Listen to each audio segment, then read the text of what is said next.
9 languages? Don't make me waste my breath. Karim Al-Fayed's laughter thundered through the Manhattan glass tower, echoing like a predator circling its prey. In front of him stood Leona Brooks, just 15 years old, daughter of the building's black janitor. Her second-hand backpack hung from her shoulder, her knuckles white as she gripped the strap. Her cheeks burned with humiliation, yet her voice did not falter. English, Spanish, French, German, Arabic, Mandarin, Russian, Italian, and Portuguese, Leona declared, each word crisp and deliberate. Karim tilted his head back, lips curling into a sneer. A kid from the Bronx claiming 9 languages? That's more ridiculous than your father thinking he deserves a raise. Dreams are cheap, girl. Don't waste my time. Behind her, Leonard Brooks, 47 years old, wearing a faded janitor's uniform, stood quietly, mop in hand. To Karim and men like him, Leonard was invisible, a shadow in the corners of polished floors. But once, long ago, Leonard had been something else. A brilliant engineering student with a scholarship in his grasp, until prejudice slammed the door shut and left him to sweep floors instead of building skyscrapers. Leona's eyes did not blink. Her shoulders squared against the billionaire's contempt. She knew her words sounded unbelievable, but she also knew the truth, and today, truth had claws. Karim leaned back in his leather chair, still amused. Beside him, 2 other figures watched with very different eyes. Elena Vargas, his executive assistant, shifted uneasily, sensing this was not the harmless banter Karim thought it was. And Richard Kane, an American investor with a reputation for cruelty, smirked with anticipation, eager to watch the humiliation unfold. And this was the moment a janitor's daughter would force a billionaire to his knees. The Manhattan Tower rose like a steel spear, piercing the sky. Inside, the marble lobby reflected the expensive suits that glided across its polished surface. Amidst the splendor, Leonard Brooks, 47, quietly pushed a mop. He was a ghost in a faded Navy janitor's uniform. Executives walked through him as if he were air, their million-dollar conversations echoing just above his head. Leonard never looked up. Each arc of the mop was a breath, a mantra. Be patient, endure, stay silent. The automatic doors hissed open, slicing through the quiet. Richard Kane strode in, his Italian leather shoes clicking sharply on the floor. He paused, wrinkling his nose at the faint scent of bleach. "That smell," Richard announced, loud enough for the whole lobby to hear. "Same thing every week. Almost more familiar than our poor janitor here." A few sycophantic chuckles rippled through the onlookers. Richard smirked, his cold eyes sweeping over Leonard. "It's funny. No matter how much bleach you pour, some things will never shine." Leonard's mop froze for a fraction of a second. His calloused hands tightened around the wooden handle. He had heard worse. He resumed mopping, his eyes fixed on the floor. But someone saw it all. Tucked near a pillar, his 15-year-old daughter, Leona Brooks, clutched the straps of her backpack. Her eyes flashed with fire. She stared at Richard, then at her father's bowed head, and a hot surge of anger rose in her chest. Richard, enjoying the attention, continued. "Imagine it, gentlemen. Spending your entire life wiping away other men's footprints. Such a waste. But then, I suppose some people are born for nothing more." This time, the laughter was louder. For the first time that morning, Leonard lifted his head. For a brief moment, his reflection on the marble floor wasn't the face of a tired janitor, but the sharp gaze of a young man who had once believed the world was fair. Then he blinked. The illusion vanished, but Leona had seen it. She saw the man her father could have been. She looked at the gray in her father's hair, his shoulders slumped under the weight of invisible insults. She saw Richard's gold cufflinks and her father's bleach-stained mop. That contrast was no longer a sadness. It was a declaration of war. The executives drifted toward the elevators, their laughter fading. Richard adjusted his tie and disappeared behind gleaming steel doors. The lobby returned to silence, but it was no longer the silence of submission. It was the silence before a storm. The elevator doors slid open with a polished chime. From the top floor, Karim Al-Fayed emerged, silk suit glinting under the lobby lights. His presence silenced the chatter of executives instantly. Every step he took was measured, every gesture designed to remind the world of the billions he controlled. His eyes landed on the janitor and the girl near the pillar. His lips curled into something between boredom and disdain. "Why is she here?" Karim's voice cut through the marble lobby like a blade. No one dared to answer. Leonard's grip tightened on the mop handle, but he kept his gaze on the floor. Karim turned his full attention to Leona. "I asked you a question. Why are you standing in my building as though you belong?" Leona felt every pair of eyes lock on her. Executives, assistants, Richard Kane leaning smugly against the wall, waiting for another laugh. Her chest tightened, but her voice was steady. "I'm here with my father." Karim chuckled, amused by the simplicity. "With your father." He gestured at Leonard without even looking at him. "The janitor. The man who cleans up after me." Leona's knuckles whitened on her backpack straps. She could have stayed silent. She could have looked down the way her father always did. But instead, she lifted her chin. "And I speak 9 languages." The words fell into the silence like a dropped match. For a moment, no one moved. Then laughter erupted, thunderous, cruel, echoing off marble walls. Karim threw his head back, the sound booming like a storm. Richard Kane slapped his thigh, wheezing with delight. Executives traded smirks, shaking their heads. 9 languages? Karim roared. "A child from the Bronx claiming 9 languages? I've heard fairy tales more believable." The laughter grew louder. Phones came out. A few whispered bets passed between men in tailored suits. How long before the girl cracked? But Leona didn't flinch. She repeated, slower this time, each syllable sharp as glass. English, Spanish, French, German, Arabic, Mandarin, Russian, Italian, Portuguese. The laughter faltered for half a heartbeat before roaring again. Karim smirked, leaning on his cane of cruelty. Adorable. A janitor's daughter dreaming of diplomacy. Do you know what I see? A child desperate for attention. 9 languages, and yet you barely speak English without tripping. Leonard's mop paused mid-swipe.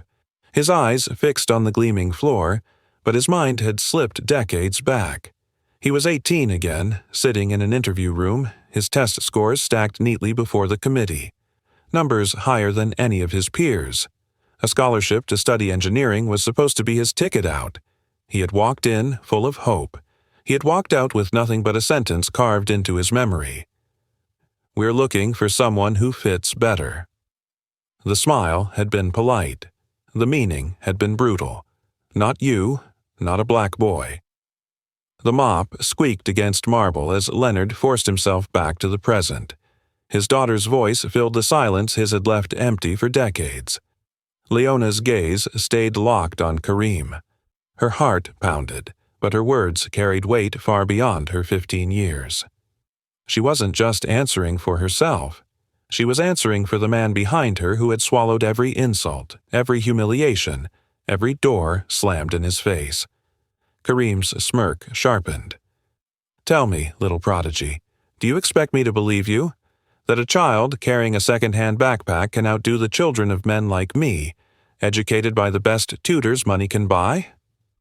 Richard Kane laughed again, low and cruel. "She probably picked up a phrase or two from cartoons. Bronx bilingual means she can curse in English and Spanish." Another ripple of laughter followed. Leona inhaled, steady and deliberate. "You don't have to believe me. But you will hear me." The line cut through the air like a blade, silencing the lobby for the first time. Even Karim's smirk faltered, just a flicker. Leonard saw it. That tiny shift. and for the first time in years he let himself imagine, just imagine, that the silence before him might not be defeat. It might be the opening crack in the walls of contempt that had trapped him his whole life. And it had come from his daughter. Kareem leaned forward, eyes narrowing with the cruel delight of a cat toying with a cornered mouse. 9 languages, is it? Fine, let's start with mine. Say something in Arabic. Classical Arabic, not the broken kind. You hear on the streets. The lobby grew still. Executives leaned in. Richard Kane folded his arms, grin spreading, certain the girl would falter. Elena Vargas, standing quietly behind Kareem, felt her pulse quicken. Leona adjusted the strap of her backpack and drew a breath. Her father's silence pressed heavy behind her, but she didn't waver. Her voice rang out, clear and measured, each syllable cut sharp as glass.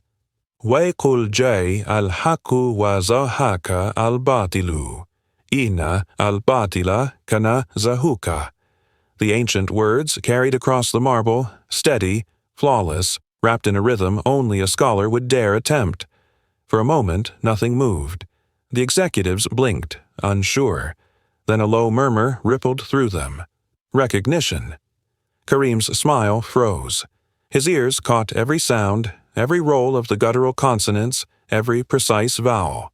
That wasn't broken Arabic. That was scripture, quoted perfectly. Leona's eyes locked on his. And say, the truth has come, and falsehood has vanished. Indeed, falsehood is bound to vanish. The line struck harder than the words themselves. Kareem's smirk faltered just for a flicker. His hand twitched on the armrest of his chair. Richard burst into laughter, breaking the tension. Cute, very cute. A phrase from a library book, rehearsed in front of the mirror. A parrot could have done the same. The executives chuckled nervously, clinging to Richard's dismissal, as if it absolved them from acknowledging what they had just heard. But Elena didn't laugh. Her breath caught instead. She had grown up around Arabic speakers. She knew the difference between memorized fragments and mastery. The way the girl had carried the cadence, the confidence in her tone, it wasn't mimicry. It was fluency. Her gaze flicked from Leona to Kareem, and she caught it, the tiniest crack in the billionaire's armor. Kareem cleared his throat, his voice louder than necessary. A trick? Anyone can memorize a line of scripture. Don't fool yourself, girl. That doesn't make you a linguist. Leona didn't flinch. Her father's hand tightened around the mop, his knuckles white, but he said nothing. Silence had been his survival. But Leona wasn't built for silence. She lifted her chin, calm and unshaken. You asked for Arabic. I gave you Arabic. The words were simple, but the defiance inside them sliced deeper than the scripture had. For the first time that morning, Kareem didn't laugh. He just stared, calculating. And Elena Vargas thought, what if she isn't lying? Leonard's hand shot out, gripping his daughter's arm with quiet urgency. His voice was low, almost a whisper drowned by the marble echo. Don't risk it, Leona. Don't be reckless. Leona glanced back at him, the fire still burning in her eyes. But the weight in her father's gaze held her in place. It wasn't anger. It was fear. Fear carved from years of wounds no one else could see. Kareem leaned back in his chair, amused, at the exchange. His voice dripped with venom. Listen to your father, girl. He knows his place. A janitor stays a janitor. Teaching his child to dream beyond her station, that only makes her a bigger fool. A few executives laughed, thin and uneasy, but the sound carried like knives. Richard Kane smirked, whispering something about family delusions to the man beside him. Leona's chest tightened. She looked at her father, at the mop still clenched in his other hand, the bleach stains across his uniform, the gray that streaked his hair. She wanted to scream, to fight. But Leonard's grip tightened, silencing her. His eyes never left the floor, but the camera of that moment lingered on his face, the hollow quiet, the clenched jaw, the ghosts of battles lost long ago. Beneath the silence lay the memory of every door slammed, every insult endured, every chance stolen because he had been born black and poor. Leona searched his face, and for a flicker she saw it, the shadow of the young man he once had been. Sharp, ambitious, unbroken. Then it vanished, buried under decades of endurance. Kareem's words cut again. Remember this, Leonard. Teaching your daughter to dream will only make her humiliation deeper when she crashes back down. A broom cannot raise a crown. Leonard said nothing. His silence was survival, the only weapon left after years of being stripped bare. But Leona saw the truth in his eyes. Silence was not surrender. It was a wound, hidden but burning. And in that moment, she vowed his silence would not be the end of their story. The lobby air thickened with mockery, but Leona didn't back down. She slipped her hand into her backpack and pulled out a folder. The papers inside were worn, corners frayed from being handled too many times, but the seals and signatures on them gleamed with authority. "These are my certificates," she said, voice steady. "From accredited language institutes, each one tested and signed." Kareem waved a dismissive hand, but his eyes flicked to the gold stamps anyway. The executives craned their necks. Richard Kane scoffed, already preparing his next laugh. Leona wasn't finished. She pulled out a slim tablet, powered it on, and tapped a name from her contacts. The screen lit up, and a woman's face appeared, sharp eyes behind glasses framed by rows of books. "Professor Nakamura," Leona said in flawless Japanese, "could you confirm for them, please?" On the other end, Professor Yuki Nakamura, Chair of Advanced Linguistics, smiled warmly. Her reply came rapid, elegant, entirely in Japanese. Then she switched to English for the room to hear. "This girl, Leona Brooks, is the most gifted student I have taught in 15 years. Her grasp of structure, nuance, and register surpasses even my graduate students. At 15, she is unmatched." The silence that followed was sharp. Kareem's jaw clenched. A faint flush crept up his neck, the first crack in his marble composure. He hated witnesses. He especially hated credible ones. Richard broke the tension with a bark of laughter. "What is this? A staged performance? A friendly professor on call to praise her pet student?" He shook his head, enjoying the sound of his own contempt. "If she's so fluent, let's see her do it live. No scripts, no prepared speeches. Call someone who doesn't know her. Make her sweat." A few of the executives murmured their agreement, desperate to side with power. Leona met Richard's grin with an even stare. Her voice didn't rise, didn't crack. "Fine," she said simply. Professor Nakamura tilted her head on the screen, frowning at the interruption. But Leona nodded respectfully and ended the call. She tucked the tablet back under her arm. The room bristled with anticipation. Richard Kane leaned forward, his grin shark-like. Kareem smoothed his tie, regaining a sliver of control. "Let's see the little prodigy drown," Richard muttered. But Elena Vargas, standing just behind Kareem, didn't smirk. Her lips pressed into a line, because what she had just heard from that professor wasn't fluff. It was conviction. Richard Kane pulled his phone from his pocket, his grin sharp with anticipation. "Enough games. If this girl's so fluent, let's prove it. Right now." He scrolled through his contacts and tapped a name. The call rang on speaker, echoing across the marble lobby until a crisp voice answered in French. "Bonjour, Monsieur Kane." Richard's smirk widened. "Monsieur Leclerc, parfait timing. I've got someone here who claims she speaks your language. Care to indulge us?" Gasps fluttered through the watching crowd. All eyes darted to Leona. She didn't blink. She stepped forward, and when she spoke, her words flowed in elegant, liquid French. "Bonjour, Monsieur Leclerc. C'est un honneur de parler avec vous. Pourriez-vous me poser une question, n'importe laquelle?" The banker's voice sharpened with surprise. He asked about market volatility, dropping technical terms only professionals used. Leona responded without hesitation, weaving her answers with precision, her accent clean and natural. The executives exchanged startled glances. A few phones lowered, no longer filming mockery, but proof. Richard's smile strained, but he kept pushing. Not bad, but one phrase doesn't make a linguist. Let's raise the stakes. He dialed another number. This time, the voice on the other end answered in brisk German. Guten Morgen, Herr Kane? Richard leaned on the counter, enjoying the spectacle. Yes, Dr. Vogel, I have a little test for you. Someone here insists she's fluent. Why don't you ask her a question? Leona didn't wait for the setup. She greeted him directly in German, her tone formal, confident. Guten Morgen, Dr. Vogel. Stellen Sie mir bitte jede Frage. Ich bin bereit. The German consultant chuckled, intrigued. He launched into a complicated query about international contracts and deadlines. Leona's reply rolled out seamlessly, her grammar impeccable, her cadence natural. Even those who didn't understand the words could feel it. The rhythm, the confidence, the absence of hesitation.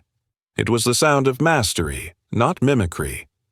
For the first time, Richard had no quip ready. He shoved his phone back into his pocket, jaw tight. The lobby buzzed with murmurs.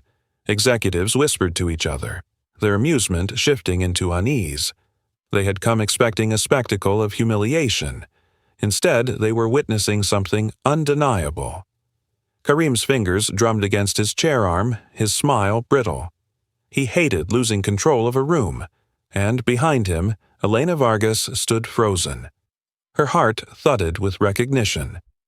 She remembered being 19, fresh out of college, applying for her first corporate role. She had walked in confident, resume spotless, recommendations glowing. But the man across the desk glanced once at her last name and said, "We don't need another Vargas here. We're looking for someone more polished." The memory stung as if it were yesterday. And now, watching this girl stand her ground, Elena's lips pressed into a thin line, not in disapproval, but in solidarity. For the first time, she saw more than a teenager with a bold claim. She saw herself, denied and dismissed, refusing to bow. The executives leaned closer, their laughter gone. Leona held the silence with steady eyes. Her voice had carried more than answers. It had carried defiance, the kind that could not be dismissed with sneers. For the first time since she had spoken the words 9 languages, the room no longer laughed. And Elena Vargas thought, maybe this girl isn't here to be humiliated. Maybe she's here to make us listen. Karim shot up from his chair, his composure cracking like glass under pressure. His voice thundered across the lobby. Enough! This isn't about languages. This little girl only wants to smear my name. And you— His fingers stabbed toward Leonard. You put her up to it. A janitor, bitter with failure, teaching his child to shame me in my own building. Is this your revenge, Leonard? The words slammed into the air like fists. Executives froze. Richard Kane smirked, delighted by the escalation. Elena's stomach twisted. Leonard's mop clattered softly against the marble as his hand clenched around the wooden handle. His lips parted, but no words came. He had been silent so long, survival bound to silence. Now every gaze turned to him, waiting, judging. Inside his mind, another voice answered. The voice of 18-year-old Leonard, walking into a room full of white shirts and cold stares. His scores had been perfect. His recommendation letters glowing. The scholarship was supposed to be his way out. He remembered the stiff smile of the man across the desk as papers shuffled. Your application is strong, son, but we're looking for someone who fits better. The phrase was polite, but the meaning cut deep. Not you. The flash of a hand tearing the scholarship letter in two. The sound still echoed in his bones, even now. Leonard blinked back to the present. His knuckles whitened, gripping the mop until it creaked. He wanted to shout, to hurl back the decades of swallowed words. But his throat locked. Leona stepped closer, her small frame a shield between her father and the billionaire. "He didn't put me up to anything," she said firmly. "This is mine. My work. My voice." Karim sneered. "Your work? You think you built this yourself? Children of janitors don't learn 9 languages. They don't outshine the sons of men like me, unless of course their fathers whisper lies into their ears." The executives stirred uncomfortably. The contempt was sharp, too sharp. Even Richard's grin faltered for a flicker. Leonard's jaw tightened. His silence screamed louder than words. And though his lips never moved, his eyes betrayed the storm. Pain, pride, fury chained down by years of humiliation. The camera of the moment lingered there, on the man who once dreamed of building bridges, now accused of manipulating his child just for daring to let her shine. Leona's voice broke the stillness again. "You can accuse him all you want, but this is my fight, and you're losing." Her words landed clean, sharp, unshaken. Karim's nostrils flared, his fists curling. He hated the shift. He hated that the silence of the janitor and the defiance of the girl had stolen the room from him. For the first time, he realized the game wasn't going the way he had scripted. And that pause, the heartbeat of silence that followed, was the beginning of his unraveling. The silence after Karim's outburst lingered, heavy and sour. Leona's steady gaze didn't break. She reached into her backpack again, her movements deliberate.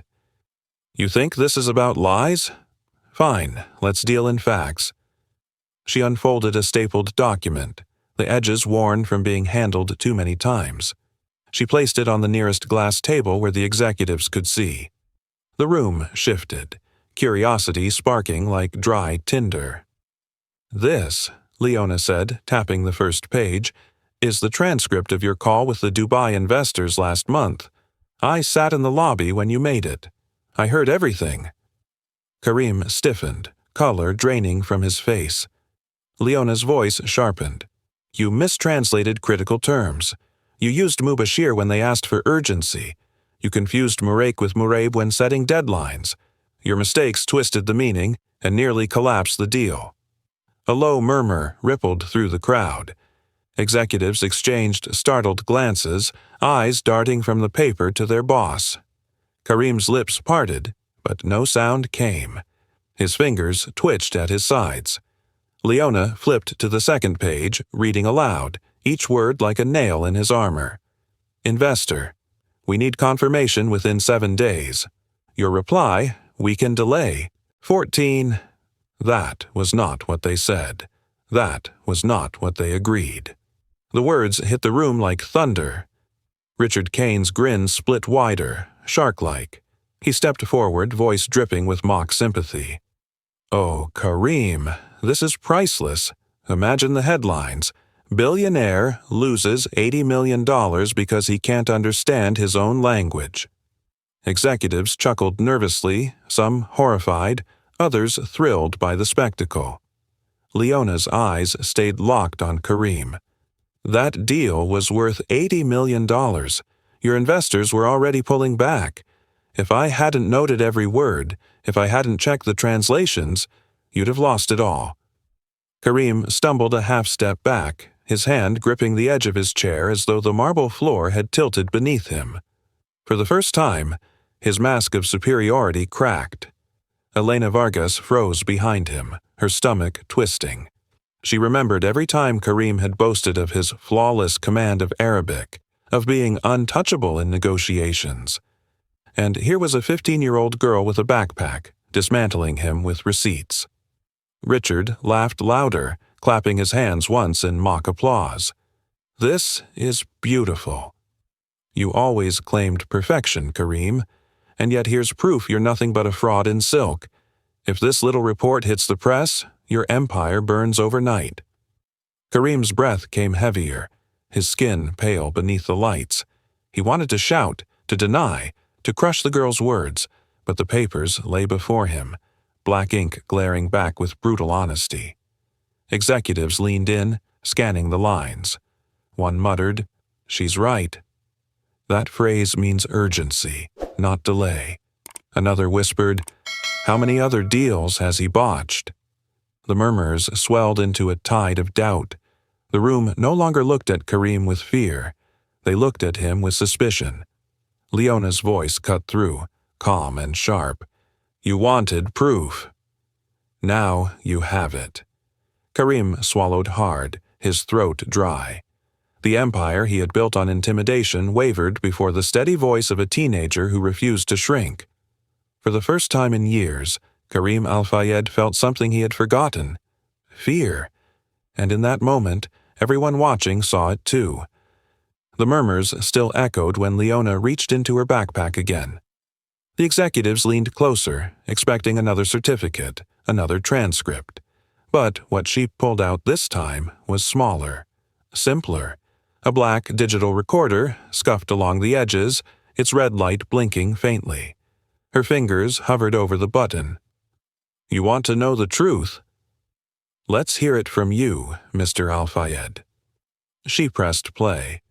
The lobby filled with Kareem's own voice, casual, confident, dripping with disdain. "These black janitors are all the same, lazy, uneducated, always blaming others for their failures.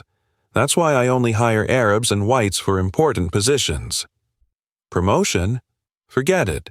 They'll never climb higher than a mop." The words thundered louder than any insult he had thrown in person. Gasps exploded across the room. Executives froze mid-breath, some turning pale, others glancing around as if the walls themselves were listening. Elena Vargas's eyes widened. She covered her mouth, a memory slamming into her chest. The first time she had applied for advancement and been told politely she didn't fit the image. She had buried it, accepted it. But hearing her boss spit the same poison, out loud, ripped the scab open. Richard Kane let out a low chuckle, savoring the chaos. His grin stretched like a blade.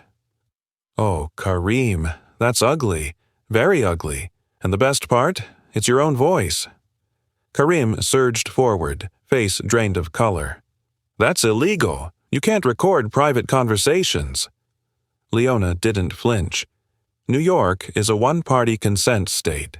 I was there in the elevator when you said it, and now the whole room has heard it too." Kareem's chest heaved. His hands trembled as he glanced around the crowd. The executive's eyes no longer held respect. They held something colder: distance, calculation. Leona's voice cut sharper than the recording itself. "You've spent years using men like my father as shadows, laughing, belittling, making sure they never rose.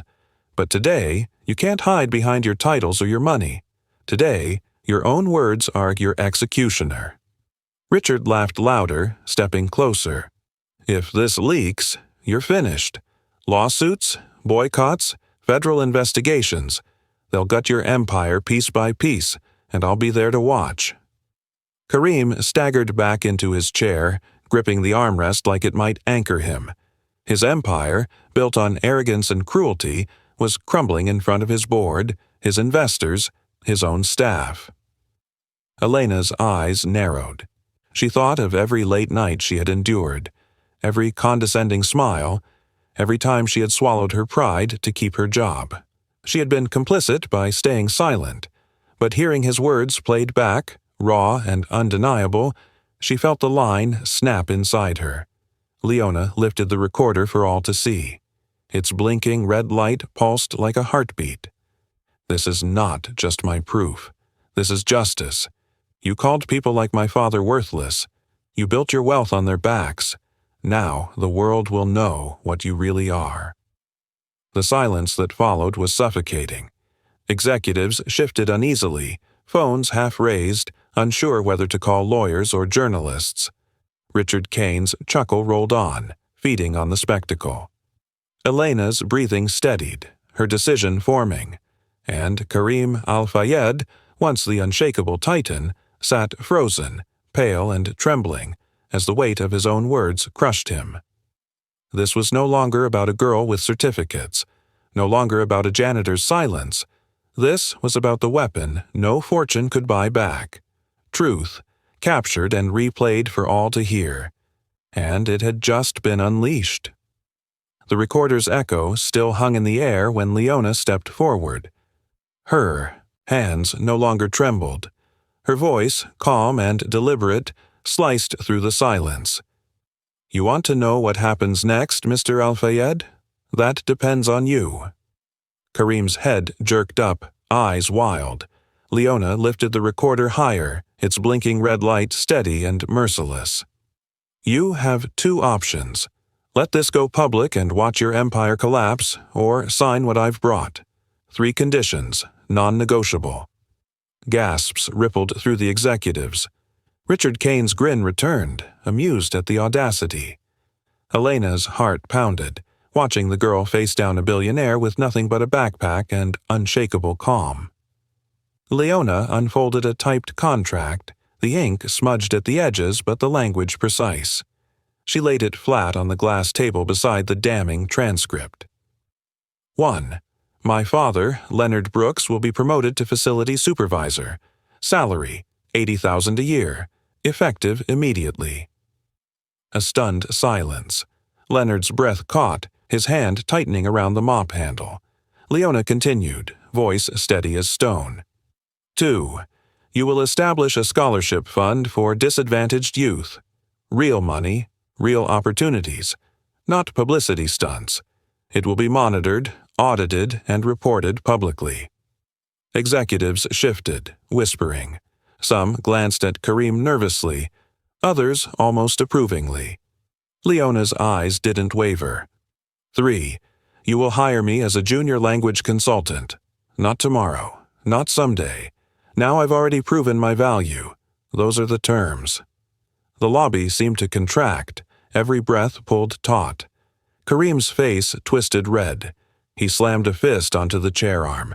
"She's insane. A 15-year-old girl demanding contracts in my tower. It's absurd." His glare darted to Leonard. "This is your doing, isn't it? Using your child as leverage because you're too cowardly to fight me yourself?" Leonard's silence held, but the muscles in his jaw flexed. His eyes burned with something deeper than anger, an old wound reopening. Leona's voice didn't rise, didn't falter. "This is me, not him. You've mocked him long enough, but I won't let you reduce him again." Kareem's roar echoed off the glass walls.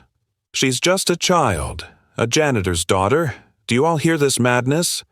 He turned sharply, desperate, to the one person who had always echoed his power. His gaze locked on Elena Vargas. "Elena, tell them. Tell her this is ridiculous. You know better. You've stood by me for years. Isn't this a joke?" All eyes swung to her. Elena stiffened under the weight of the moment. She had endured so much. His commands, his arrogance, the quiet humiliations disguised as instructions. She had survived by agreeing, by staying silent. Her lips parted. For a heartbeat, no sound came. Then her eyes lifted, locking on Kareem's. And for the first time, her voice defied him. "Number." "She's right." The room gasped. Elena's voice steadied, soft but certain.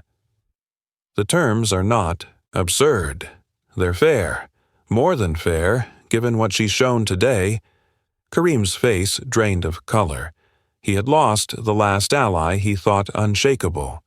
The executives whispered furiously, watching his empire crumble not from rivals or markets but from within. Richard Kane chuckled darkly, savoring the spectacle. "Imagine that, Kareem. Even your shadows stepped into the light." Kareem staggered back into his chair, his body trembling.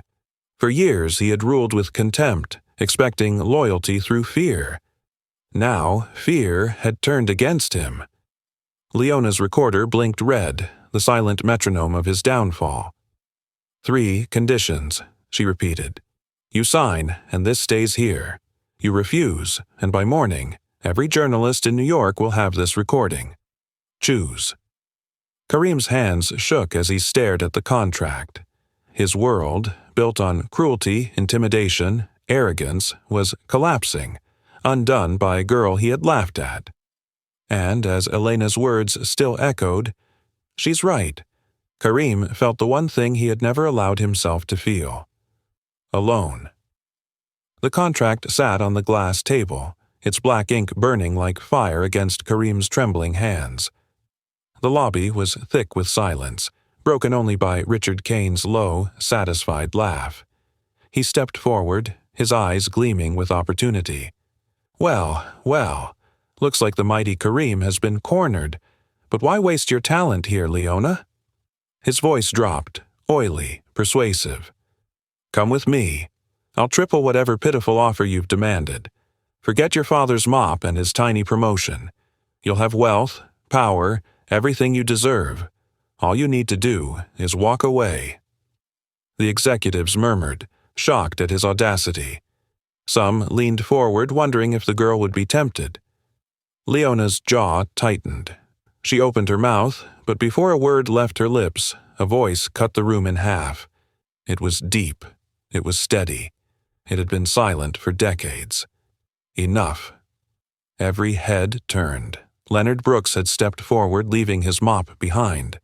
For the first time, his back was straight, his shoulders squared. His voice carried not as a janitor, but as a man who had been forced into silence for far too long. His eyes locked on Richard Kane, cold and unflinching.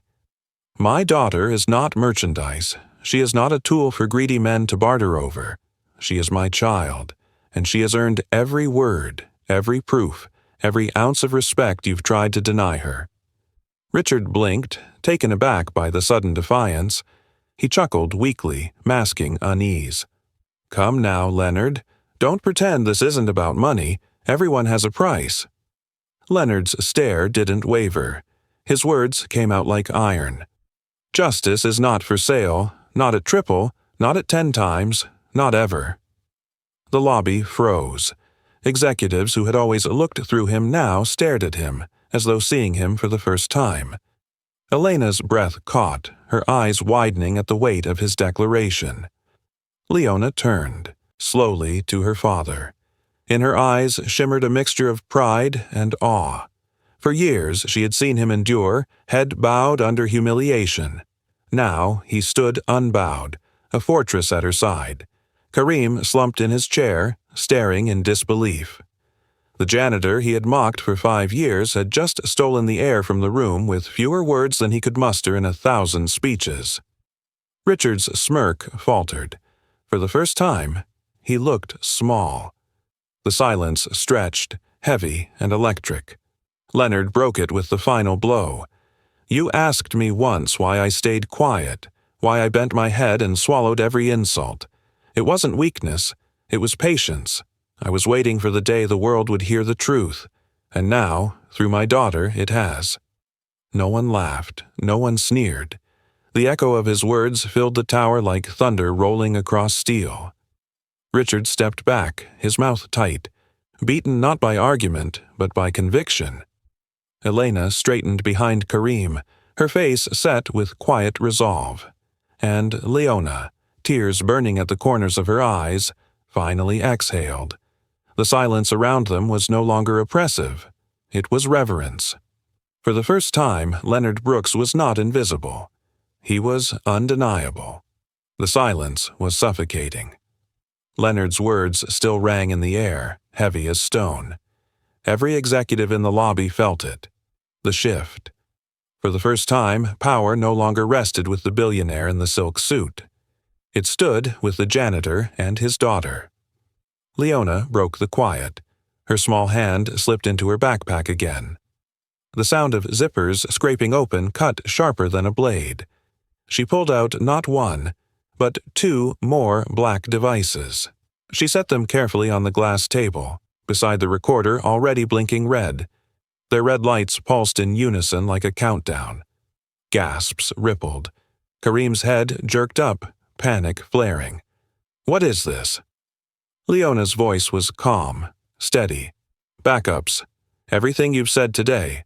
Every insult, every denial, every admission. It's all recorded. 2 copies.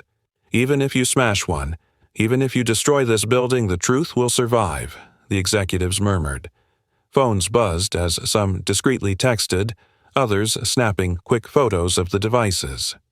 The walls of secrecy Kareem had relied on for years were gone. Kareem's face turned ashen. His lips trembled. He glanced at the contract on the table as if it were a snake waiting to strike. His empire, his image, his carefully guarded power, all of it cornered by a 15-year-old girl with 3 recorders and nerves of steel. "This is blackmail," he spat, though his voice cracked. Leona's eyes didn't waver. "Number. This is justice. Blackmail is for profit. Justice is for balance. I don't want your money. I want accountability. For him." She glanced at her father. "For people like us." The weight of her words settled like a hammer. Kareem looked around desperately. Executives who once bowed to him now avoided his gaze. Richard Kane leaned against the wall, arms crossed, smirking with delight at his rival's collapse. "You're finished, Kareem," Richard sneered.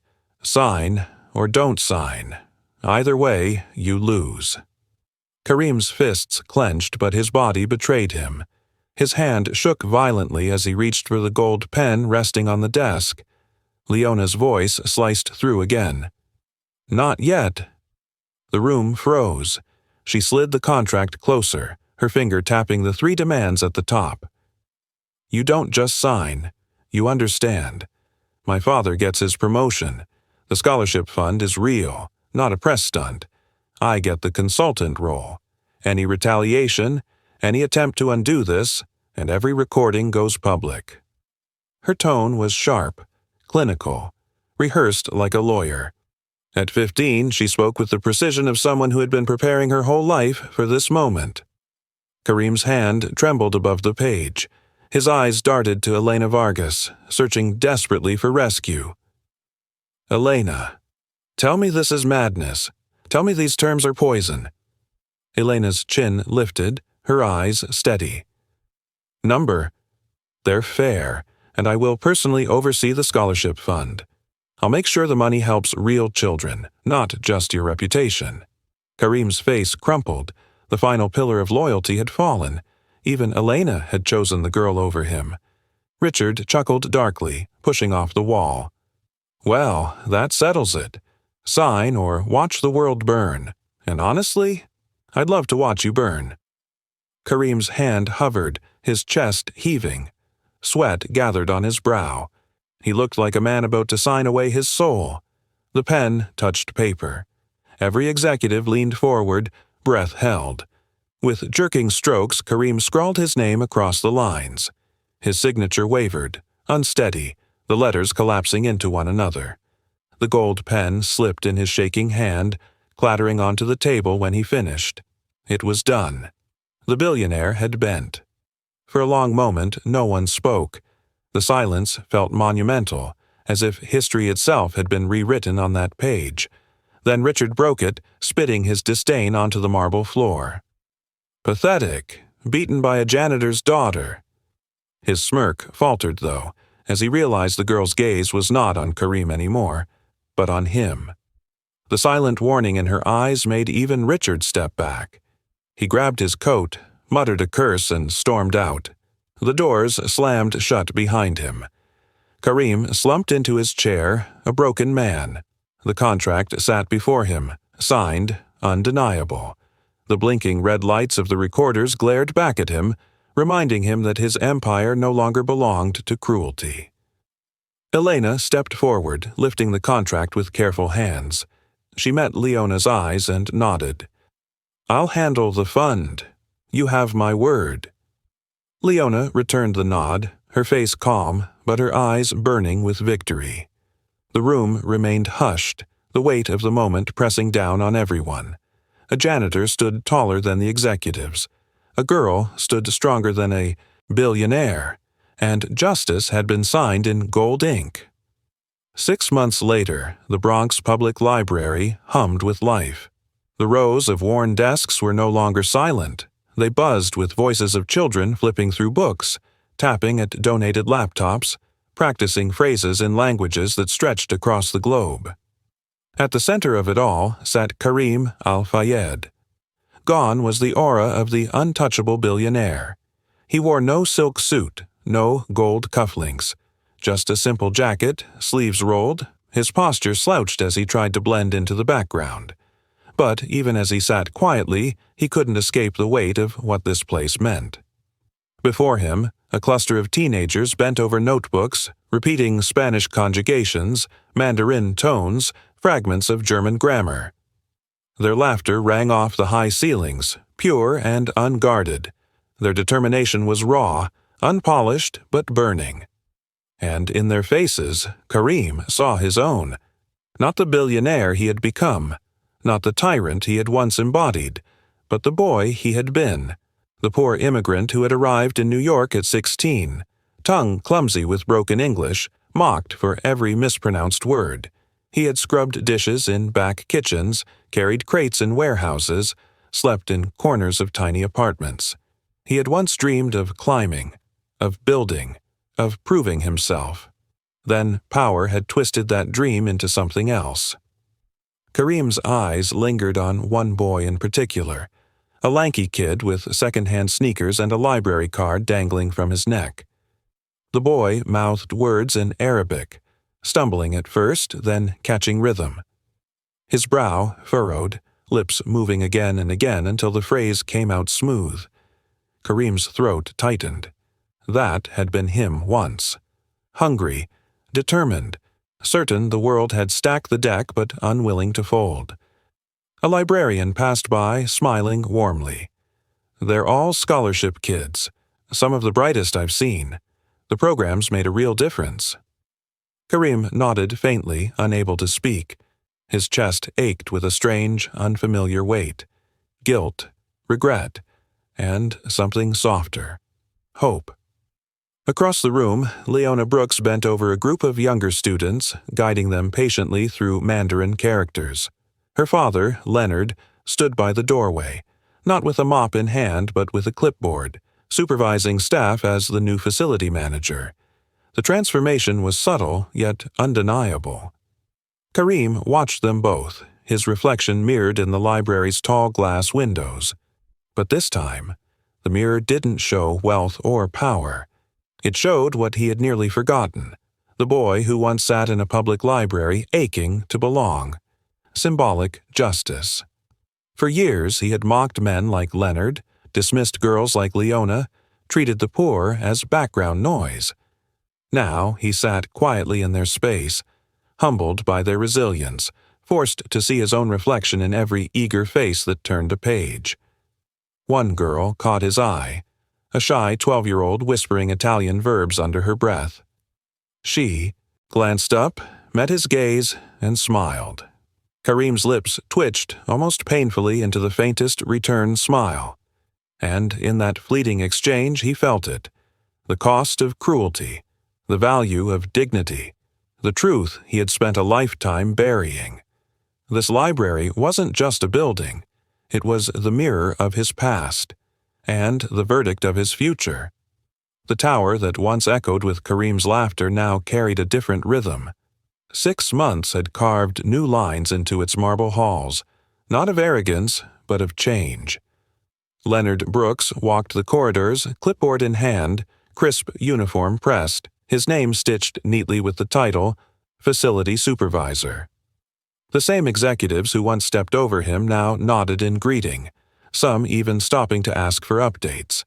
He gave them measured answers, his voice calm, steady, the voice of a man no longer invisible. For decades, Leonard had endured as a ghost. Now, he moved like someone finally seen. His steps carried the weight of every insult swallowed, every opportunity stolen, and the quiet satisfaction of having outlasted them all.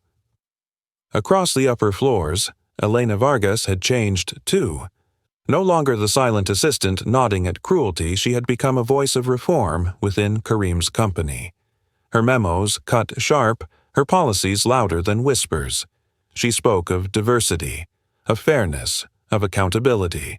And people listened.